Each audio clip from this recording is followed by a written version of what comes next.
What I mean by personal branding is similar to what I would mean by branding for a company or an organization, and that is a promise that you are making to your stakeholders, your connections, your employer, your customers.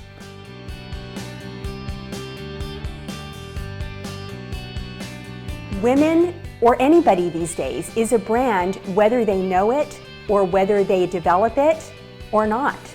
You want to be in control of managing your own brand. You don't want the digital world to do that for you. When you are in a situation where you're either looking for a job, looking to advance in your current career, looking for customers, if you are your own business, people need to be able to find you. And people need to know who you are, what you do, and what your brand promise is. If you're not managing that in an effective way, nobody's going to know who you are. I always recommend starting with LinkedIn. That is the place in this day and age that has become the most well-known place for professionals to develop their brand.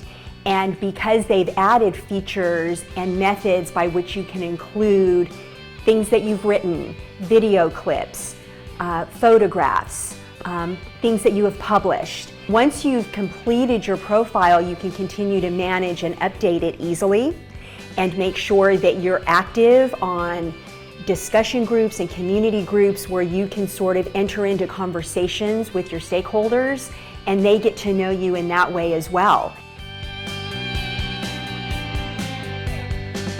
First of all, always be conscious of the fact that as soon as you're on any social media site, Facebook, Instagram, Twitter, whatever that it is, you are out there in the World Wide Web.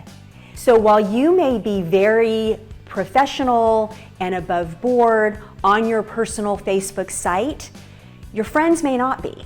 So you have to manage your own personal brand by also managing your network and your connections.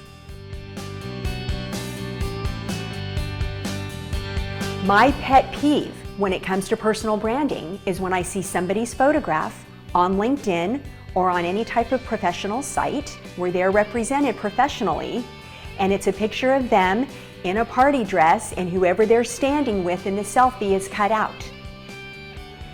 Don't do that. It doesn't represent you and your personal brand, and it's not consistent with what you're saying and representing in what you write.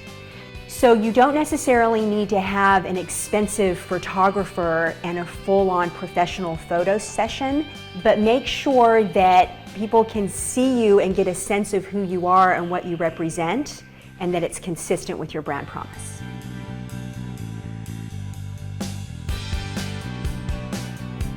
My own brand is CMarie for CMarie Marketing Studio, so I tend to think in terms of the letter C. And when I think about personal branding, I feel like there are three critical C's to keep in mind. Be comprehensive.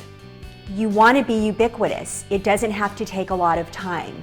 Once you develop a thought or something that you want to say or something that you've spoken about, it doesn't take a lot of time to make a post or a comment in a discussion group, or make a quick post on Twitter, or say something on LinkedIn.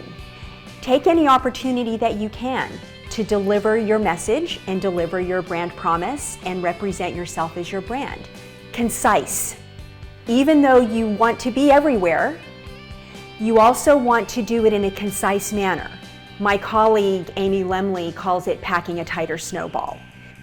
Even if it seems like you're being brief, it's helpful for people to be able to remember what you're saying if it's concise and to the point.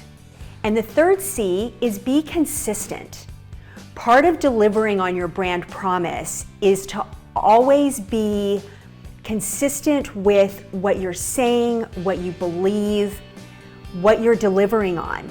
Not that you can't change according to market demands or what your customers' expectations are or your status in your company, but you want to be consistent with what you stand for what you believe in, what you know, and how you're delivering that message.